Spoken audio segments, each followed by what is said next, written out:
Hello everybody, how are you? I am Zef and your teacher here, and I will be teaching you different questions and their answer. So I welcome you on classtheta.com where we will be discussing question. So let's get on the question. So our today's question is, which of the following statements about crafting a strategy to be competitively successful in the markets for action cameras and drones is not true?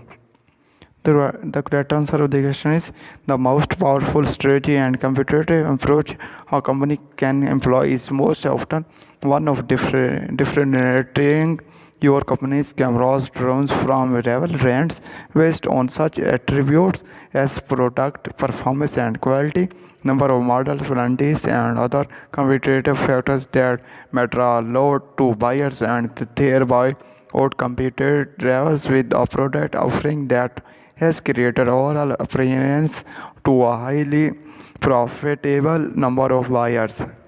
So that the correct answer of the question. If you have any question, just comment. I will be answering you as soon as I can. Thank you very much for watching the video.